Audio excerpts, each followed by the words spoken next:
Diego Pavia, CJ Taylor, and Langston Patterson will all impact this game on Saturday on the Plains at Auburn.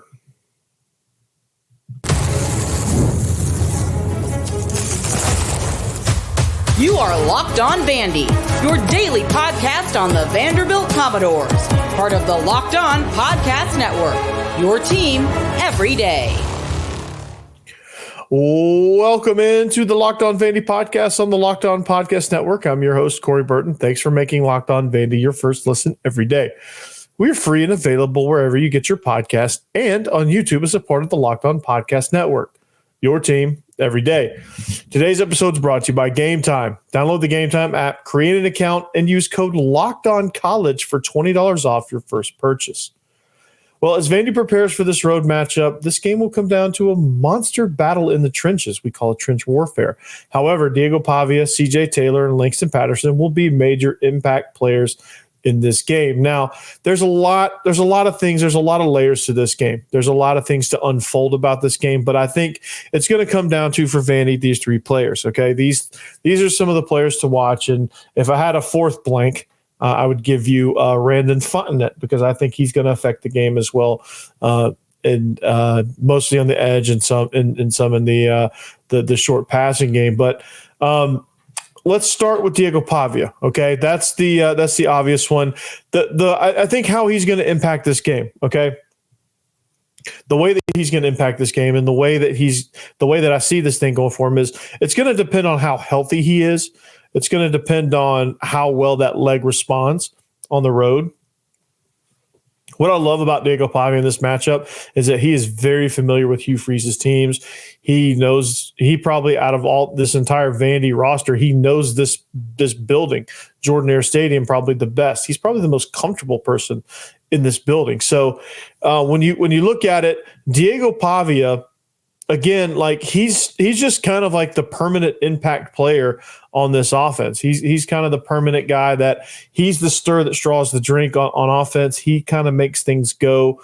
And he's going to be, I think he's going to make the biggest impact because he's going to keep the offense calm. He's going to keep them making plays. He's going to keep them on schedule if they want to win. Now, Vandy, again, is 6.5 point underdogs on the road at Auburn, which, again, like I said in yesterday's episode, it's because of the environment. It's because of where they're playing. I think that Vegas thinks it's worth 7 points, or it's worth a touchdown to play in Jordan Air Stadium for the home team. So, and I've been there before. I believe it. I believe that they're worth a touchdown there. Now, whether or not they can actually finish the game as touchdown favorites, but I think just because of the way this environment is, I do think Vandy's going to start a touchdown down, especially if they go on defense first, because I think that's just kind of how Auburn is. And then once the game kind of gets settled in, things get kind of, I mean, it happened against Oklahoma, right? And Oklahoma, I consider probably the worst team in the conference. Maybe Kentucky. Kentucky was pretty pitiful, and they're just going downhill. But Oklahoma's pretty bad too. They gave Ole Miss some fits early on, and I think Jackson Arnold is probably the best option there for quarterback for them. But the point of me saying that is Auburn got off to a big lead. They jumped out early against Oklahoma, and they kind of regressed back to their mean. They kind of regressed back to their baseline, which is a team that doesn't really have much of an identity outside of Jarquez Hunter and what they can do in the run game with him. They have an identity. They have a knack for turning the ball over, which is problematic. And they have defensively, I just think sometimes in a lot of their losses, a lot of it's because the defense out on the field too much. And defenses get worn down. Defenses, they get kind of exposed a little bit. And the more and more and more you lean on them, the more tired they get, the more mistake prone they get. Because, again, I think defensive coordinators, just as much as offensive coordinators, and I'm guilty as charged because I was an offensive coordinator, I would get impatient too. And defensive coordinators get impatient too. They send, if a team is possessing the ball too long, they want to create a big play. And they'll start sending blitzes, and that's when they get burned. And that's kind of what happened against Oklahoma. They gave Oklahoma some momentum late in third quarter or fourth quarter by turning the ball over in some key situations and giving them opportunities to put points up on the board. And Oklahoma decided, hey, we're going to take advantage of those, and they did it. So Diego Pavia is a guy that I think will take advantage of those situations. So no matter what the defense does, I think that Auburn's defense will present opportunities for Diego Pavia to put points up on the board, much like they did against Oklahoma. So look for that. I think he's got a beat on what Hugh Freeze likes to do defensively, philosophy-wise. And I think he's obviously going to be the impact player because the offense goes through him. And I want to say that he has check ability.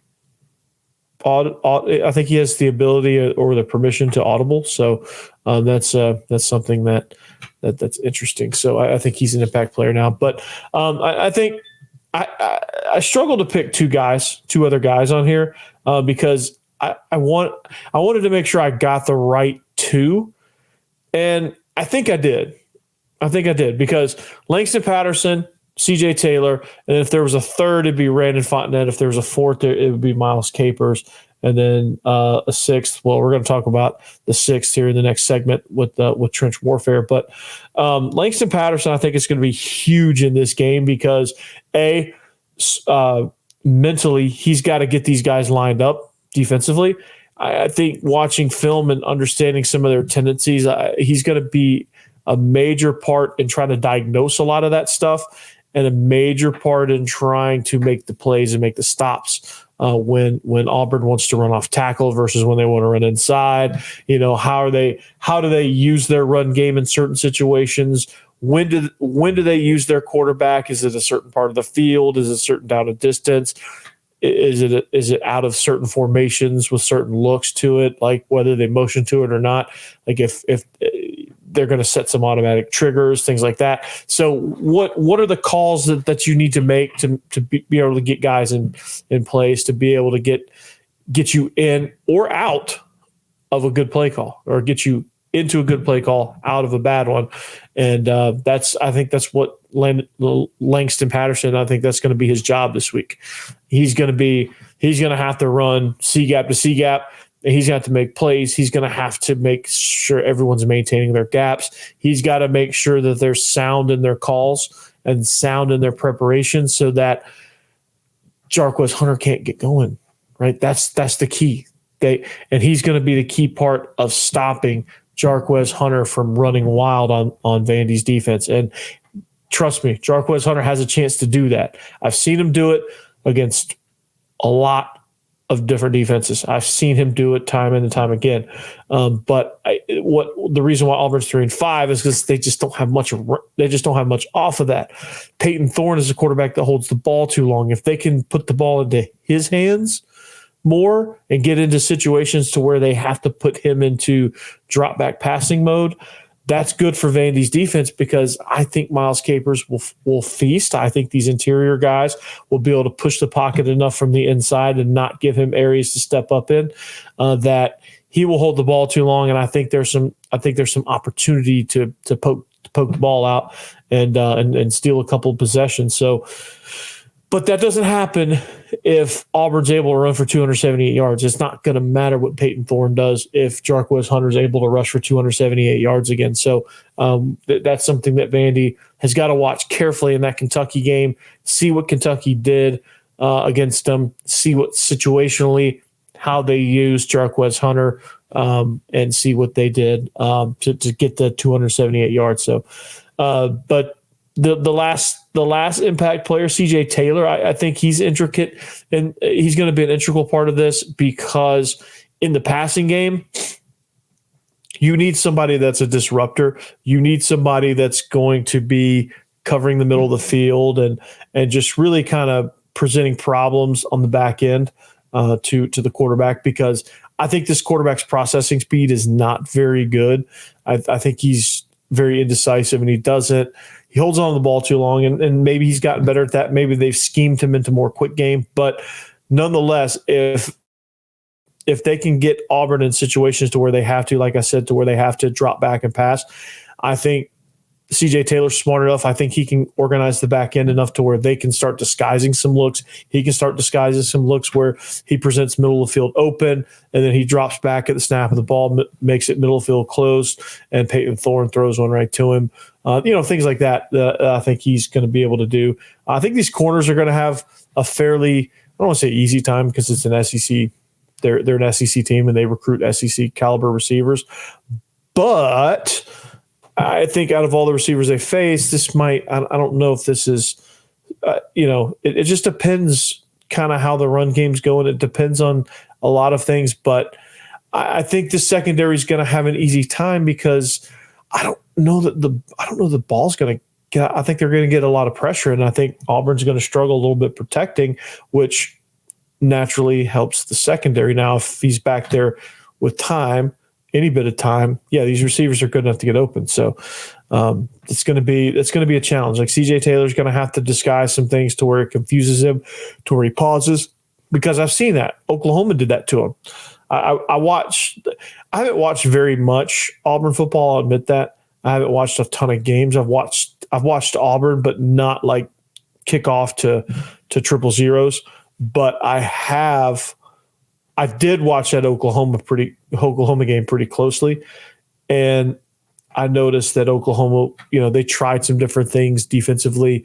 Their linebackers played a huge role into creating a one-dimensional look for Auburn, so that's going to be the key, and it allowed their other guys to make plays. But the cylinder of the defense, the middle portion of the defense, is going to be the most important as far as impact players go. So, but none of this is going to matter. Diego Pavia is not going to be an impact player, and Langston Patterson and CJ Player, they're not going to be impact players without the advantage in the trenches. So we look at trench warfare next.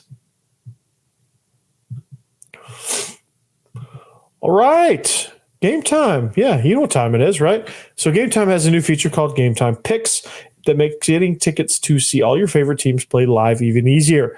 Game Time Picks filters out the fluff to show you only incredible deals on great seats so you don't have to waste time searching for thousands of tickets. Well, if you want to go to the World Series, you might have a slight chance if you're in New York City, but hop on Game Time, see what offers they have, and make sure you don't have an obstructed view seat.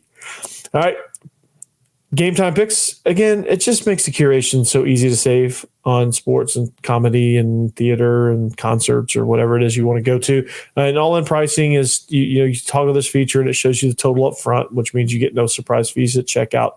Who wouldn't want that? Seat views. If you're going to Yankee Stadium, make sure you don't have an obstructed view, like a post right in the middle of your seat, or like you have to like dip around and look around like, to see what you want to see on the field.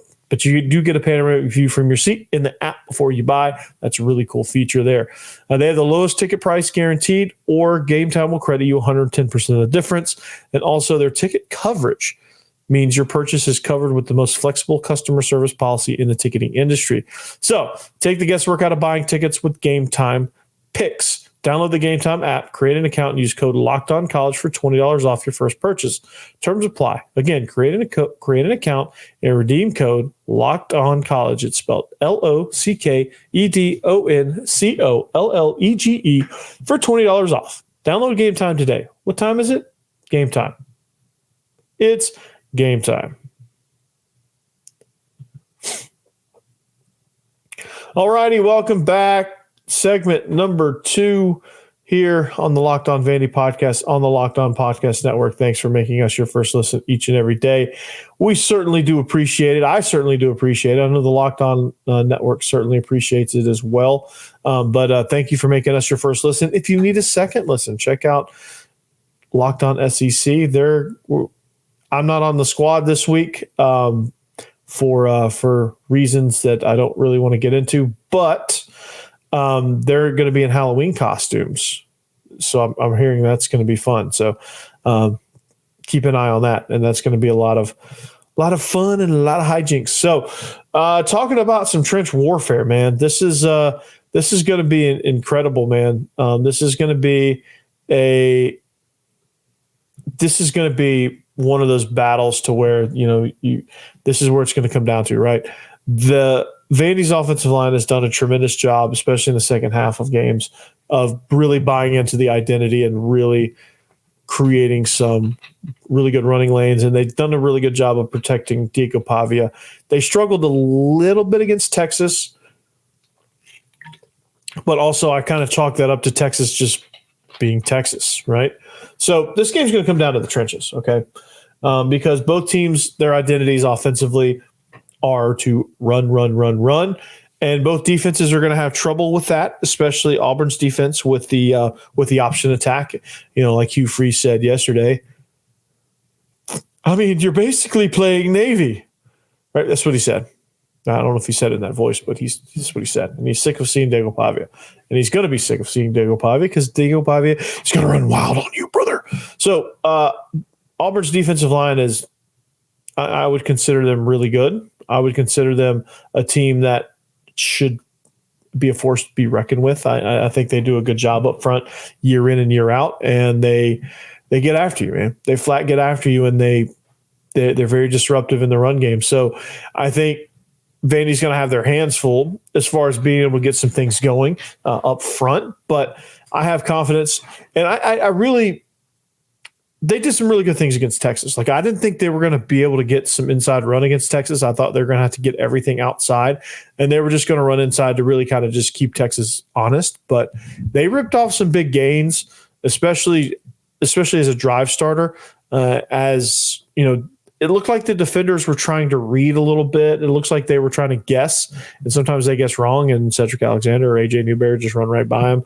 8-yard gain on first down really kind of put the offense in good position. And even though a lot of those drives didn't end up with points, they did end up burning some clock, and they did end up helping them in the field position battle as well. So this is going to be, trench warfare is important. These games in this league, it's important to be good up front. And Vandy's defensive line got their work cut out for him because Jarquez Hunter rushed for 178 yards against Kentucky, and he scored twice. So I don't know if you know the math on this thing, but that's a lot of yards. I'm pretty sure it's a record. It's probably definitely a school record. I don't know, like they had the really good run of running backs for a little while there with Cadillac and Ronnie Williams and Kenny Irons and who else? I'm sure I'm less. I'm leaving out a bunch of guys. My brain is fried right now, but nonetheless, they have a good history of running the ball. And so Vandy's got to take advantage of that. Vandy's got to, and I think a lot of it's going to be in preparation. Truthfully, I think this game is going to be one with preparation. And to me right now, I think in the preparation status, it's going to be, I think Vandy has the advantage because I trust, and this is, again, after last year, you would have called me freaking nuts if I said I trust Clark Lee. But I trust Clark Lee to prepare this defense to be able to understand formation tendencies. I think he'll call them into more good situations than not. I think where it's going to come down to, if Auburn is successful in running the ball against Vandy's defensive line, it's because they're not tackling well. And if they're getting big gashes, means the linebackers aren't there, or it means somebody didn't tackle in space. So it's going to come down to fundamentals and who's better at the fundamentals and who's better in preparation. Because I think Vandy's going to come in with a really good game plan. Auburn's fairly well coached as well. I think they're going to come in with a really good game plan.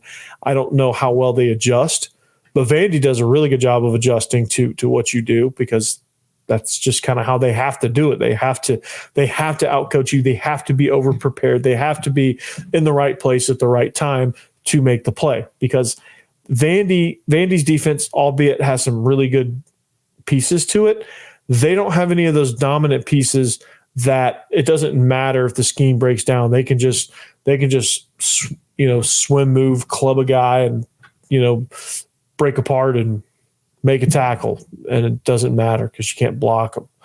Vandy doesn't have any of those guys. Vandy has to get it right schematically. They have to be sound. They have to be, and that can be exhausting, honestly, but that's just what's going to have to happen. They're going to have to be that way if they want to have success in the trenches. Offensively as well, they're going to have to take advantage of double teams. Vandy's identity in the running game is going to help them because there's going to be guys that they don't have to block, like the backside 3 technique. Like they're probably not going to have to block them if they're running away from it to the edge. I think there's going to be situations to where they overplay Pavia because he's such an impact guy, and Hugh Freeze is so hell bent on not letting Diego Pavia hurt him, because I don't think you say something like this if that's not the case, right? So that's gonna, they're gonna shore up the edges in the C gap and D gap, and I think they're gonna, ironically, they can't defend the A gap and the C gap and the B gap all at once, right? I mean, theoretically they could, but with the way Vandy spreads you out, they're gonna have to devote a lot of their time to trying to stop either A, the A gap, or B, the C gap. Like they're gonna have to choose which one to focus primarily on, and to focus in the center of their game plan around, and then adjust to stop the other, because it's going to require somebody to win a one-on-one battle. And inside, I don't think you're going to get a lot of one-on-ones. I think you're going to get a lot of combos. I think you're going to get, some guys are going to have to make some extraordinary plays. Like what Texas did really well that other teams were not, was Texas had some dudes up front, and it didn't matter. Those dudes won their battles, and they just said, screw it.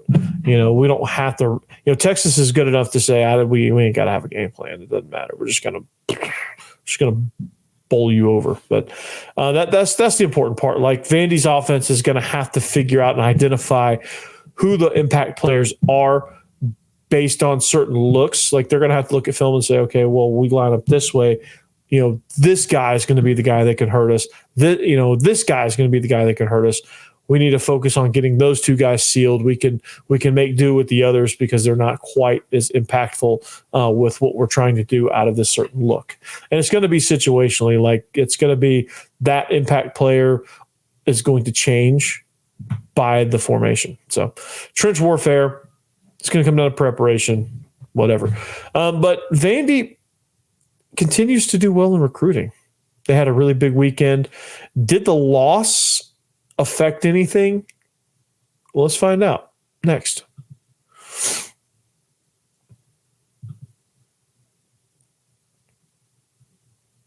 All right, welcome back. Wrapping up the show. Heck yeah, man. We're wrapping up the show. It is the Locked On Vandy podcast on the Locked On Podcast Network. Thank you for making us your first listen each and every day.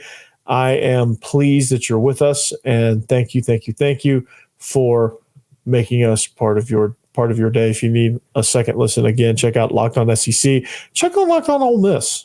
Check out this week, especially Locked On Auburn with Zach Blackerby. Got a crossover in the plans, so that's going to be a lot of fun too as well. So keep an eye on that, and we'll get to it. But so recruiting, okay. Recruiting has been really good lately for Vandy. I think they've made some impact here. So let's I'm curious to know how well these visits went. Okay, so they had 3-star Georgia Tech offensive line commit Kevin P. in. He visited here, and he's somebody that I think they got his attention by beating Alabama, but he is out of South Carolina. They've been kind of staying on him, even though he's committed to Georgia Tech. And is that going to waver? He said it was a great visit. He loved meeting the coaching staff, learning more about the school and the recruiting process.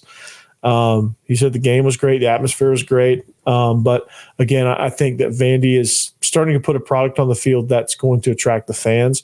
So I think he understands also that, hey, they need offensive line help, and I can play right away here. And he can play right away at Georgia Tech. I haven't analyzed their roster just yet, but he's 6'3", 311 pounds. He could be a guy that could come in and play center. He's also a guy that could come in and play like a quick guard with the as it stands right now, with the philosophy that Chris Klinakis and Tim Beck and them, they employ. It's the strong side, quick side, so he could kind of come in and factor in there. So it's going to be a lot of fun to watch that unfold. But this is one that you should keep an eye on, because I don't think, especially after recruiting and coming into an SEC atmosphere and understanding that, okay, Vandy does have a little bit of juice. And this is credit to the fans. Like, the fact that, A, you're getting recruits in. The new stadium's going to look nice when it's finished, and I think people understand that. But also, B, I think the fans have started to make this environment really, really good. And you're starting to see less of the opposing fans and more black and gold, which is, I think, a really good thing, because you see, like, what recruits want. What kids want is they don't want to come into a home road environment. Like, I think that's been a factor. Like, the fact that, Georgia comes to town, it's 90% red and black, or Alabama comes in, it's all crimson, or Virginia Tech at the beginning of the year, even, it was a lot of Hokie fans, right? And I get it. Nashville's a destination place, and Vandy hadn't done much up to that point to prove their worth or whatever. But these atmospheres make it easier to recruit. Like, South Carolina, they're not great ever, but I feel like they can recruit. I feel like they've recruited fairly well. They've been able to get some really big time guys in there, because partly because their environment's really, really good and really loud and really, really electrifying and really exciting. And I think if Vandy could ever get there, that's something that, again, could you're starting to see it get there. But if they could get the environment to where people don't want to play at Vandy Stadium as an opposing player, then you could see yourself in a situation to where you're starting to sign guys that you really shouldn't sign. But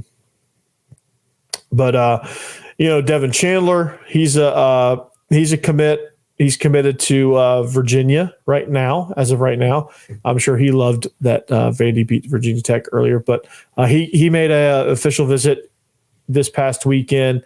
Again, I think he's 6'2", 180. But I think there's some things that he's got to think about. I think he said I like their safeties play. It definitely fits me and my skill set, and I think there's some. The way Clark Lee uses his safeties and making them versatile, I think it's going to benefit him in recruiting in the long run. And I don't think that's something that they've had until he took over the defense, because I don't think the last defense coordinator really didn't know what he wanted to do. But this is going to be something that also, I think, comes down to the wire as far as, hey, we may be able to flip this guy out of Maryland, and he would be somebody that could come in and be an impact player. He's a 3-star. But again, it's for Vandy, the recruiting plan is not, you're not probably ever going to be able to load up on 4 and 5 stars like some of these other schools do. You're just not. You're going to have to find specific skill sets, guys that fit your scheme, no matter who comes in. If for whatever reason Clark Lee is not here next year or the year after or whatever, and it's, or it's Clark Lee or whoever the coach is, it doesn't matter. I could be the head coach. And it wouldn't matter. The recruiting philosophy would still be the same. Vandy's a unique place, and it needs a unique skill set. And so you get linemen that are a little bit undersized. You get some safeties that, they have something here, something there, but they fit into a certain role, right? Like Kevin P fits into like that quick guard role, or maybe you come in, redshirt him, and he becomes a strong guard. Like he kind of fits. He's a versatile piece on the interior. He's not very tall. I think he could play tackle. I don't know, but ideally you want a 6'3" guy as your guard or your center. But this is a unique situation for Vandy recruiting, because they're starting to get some quality guys that are paying attention. They're starting to get guys that are committed. Right? If I was committed somewhere back in 2017, guess who I'm not paying attention to? Vandy, right? The only there's only a handful of schools. Like if you're committed to Georgia Tech, right? Like let's say like we're Kevin P and we're committed to Georgia Tech, but the year's 2018. there's only a handful of schools that are going to flip me from Georgia Tech to their school. And Vandy is certainly not on that, was certainly not on that list. Well, they're on that list now because they're good. There's good NIL potential. The stadium's going to look nice. The atmosphere is finally good. Like, there's a lot of qualities here that I think that Vandy has to offer that they didn't have to offer before. Like, the environment sucked. There was no NIL ever. I mean, you couldn't pay recruits then. There was no, it just didn't seem like there was no direction, or like that they didn't really have a plan for recruiting. They were just going to kind of get who they could get.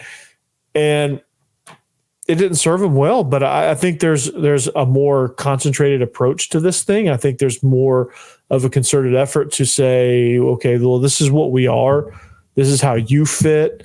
And this is how we can make you feel special. And that goes a long way with a lot of these recruits. And honestly, it's going to be a good thing for Vandy and Vandy football. And you're going to see guys that you're like, okay, I didn't think he'd ever decommit from a school like Virginia or Georgia Tech to come to Vandy. Like, if you're going to Virginia, the only school, like, there's only a handful of schools that you're probably going to decommit Virginia to go to. Ohio State, Michigan, probably Alabama, LSU, the big boys, right? That's not the case with NIL. That's not the case. And with NIL and transfer portal, there's more parity and there's more teams that are good and viable. Like, you're not going to go to a crappy Vandy team, right? Like, if you were talking about, if it were, October 30th, 2023, this Vandy team is a lot different. And they're a team that's not interested in NIL, and they're a team that's not interested in playing defense with an identity or offense with an identity. And they had nothing to really sell. And Clark Lee kind of had his hands tied behind his back because he didn't really have anything to sell. And then all these changes take place and he has something to sell. He salvaged a really good class. I think he put together some impact guys, and I think he's going to do that moving forward. So this is going to be something that's going to keep building on itself, and they really have to tap into NIL. But anyway, well, that's all I got. But stay tuned. There should be an episode with Zach Blackerby coming up of Locked On Auburn with a crossover. And then, of course, get you ready with the keys to the game. And we'll talk to you later. We'll until next time, anchor down.